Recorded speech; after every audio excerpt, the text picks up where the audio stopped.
Welcome students. So today's doubt is Campbell Biology 11th edition, Chapter 4, Scientific Skill Exercise, question number 3. So let's get started.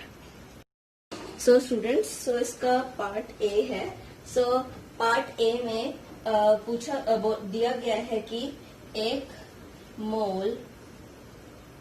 Mole of हमें दिया गया है CH4, NH3, H2S and CO2 and हमें दिया गया है कि 55.5 moles of H2O. This is the 1 litre of water which is given.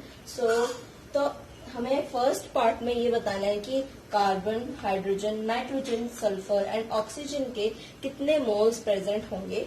सो 1 मोल, सबसे पहले हम देखते हैं 1 mole of CH4. 1 mole of CH4 में क्या क्या प्रेजेंट है.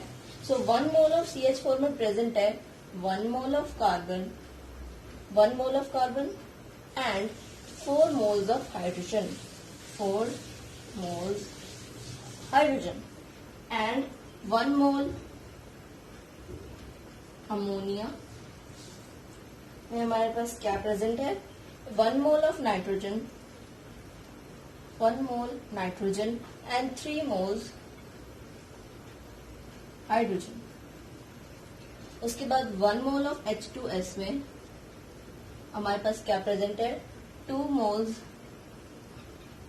Of hydrogen and 1 mole of sulphur. इसी तरीके से 1 मोल ऑफ CO2 में हमारे पास क्या प्रेजेंट है 1 मोल of carbon and 2 moles of oxygen और 55.5 moles of H2O यानी कि वाटर में हमारे पास क्या प्रेजेंट होगा 55 into 2 moles hydrogen, 55.5 into 2 that is 110 101 moles of hydrogen and 55.5 moles of oxygen. So पहले पार्ट में यही पूछा था कि कार्बन कितना होगा, हाइड्रोजन कितना होगा, नाइट्रोजन कितना होगा, सल्फर कितना होगा और ऑक्सीजन कितना होगा. तो हम सबसे पहले कार्बन का निकालते हैं. सो टोटल मोल्स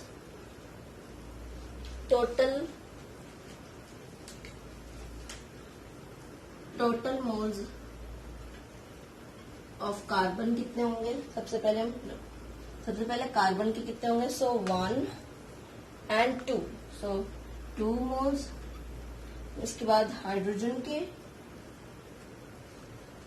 के हमारे पास होंगे 111 plus 4 115 plus 3 118 and plus 2 120.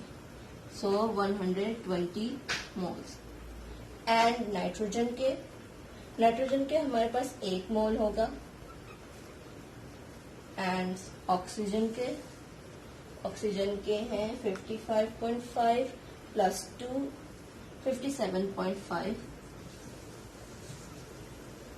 And जो बचा सल्फर का भी हमारे पास 1 ही मोल होगा. सो 1 मोल ऑफ सल्फर. सो ये हमने पूरा टोटल करके निकाल लिया कि कौन से एलिमेंट के कितने मोल्स प्रेजेंट है अगर ये amount of gases and 1 litre of water are present. So अब अगले पार्ट की ओर बढ़. सो स्टूडेंट्स, अब बी पार्ट देखते हैं. सो बी पार्ट में हमें दिया गया है कि जो ग्लाइसिन है इसका फॉर्मूला ये है. और अगर ग्लाइसिन को हमें 1 मोल बनाना है कि 1 मोल ग्लाइसिन बनाने के लिए हर एलिमेंट के कितने मोल्स की रिक्वायरमेंट होगी. सो 1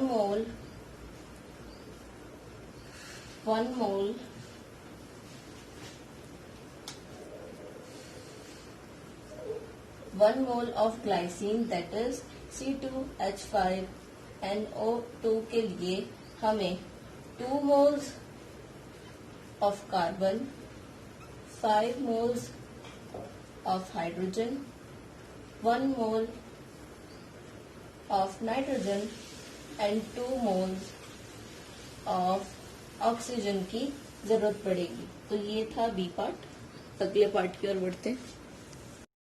सो स्टूडेंट्स, नेक्स्ट, सो इस क्वेश्चन में हमसे ये पूछा गया है कि अगर हमें इतना अमाउंट ऑफ चीजें जो हमने फर्स्ट क्वेश्चन में निकाली थी वो हमारे पास है, तो सेरिन जिसका फॉर्मूला ये है कितना बन पाएगा और कौन सा इनमें से सबसे पहले खत्म हो जाएगा। सो कुछ बच्चे सोचेंगे कि नाइट्रोजन सबसे पहले खत्म हो जाएगा क्योंकि वो एक है और यहाँ पर भी एक, तो वो सबसे पहले यूज हो जाएगा। लेकिन ऐसा नहीं होगा, क्योंकि वो एक तब यूज होगा जब हमारे पास 3 कार्बन भी पूरे 3 कार्बन भी हमारे पास होने चाहिए, जो कि हमारे पास नहीं है। सो सबसे पहले कौन सा यूज अप होगा, वो होगा कार्बन। सो सबसे पहले कार्बन यूज अप हो जाएगा। सो हम इसी की मदद से बाकी चीजों का हम निकालेंगे। हम कैसे निकालेंगे कि अगर कार्बन 3 है तो हमें 7 हाइड्रोजन चाहिए, ठीक है। कार्बन 3 है तो हमें 7 हाइड्रोजन चाहिए। अगर वही कार्बन 2 है तो हमें कितना हाइड्रोजन चाहिए होगा, ये हम इस तरीके से क्वेश्चन को सॉल्व करेंगे। सो सबसे पहले हम रेशियो निकालेंगे। एक तरीके से हम रेशियो निकालेंगे कार्बन टू हाइड्रोजन का। हम एक एक करके सारे एलिमेंट्स का भी निकालेंगे। सो इसमें हमें दिया गया 3:7, लेकिन है हमारे पास 2 ही, तो रेशियो तो जो कांस्टेंट ही होना चाहिए। सो इक्वल टू 2/x, हमने इसका मान लिया x। सो x की क्या वैल्यू आ जाएगी, 2 × 7/3 दैट मोल्स। ये इसके मोल्स में आ गई वैल्यू। हम इसको ग्राम्स में कैसे निकालेंगे, जो हाइड्रोजन का मॉलिक्यूलर मास है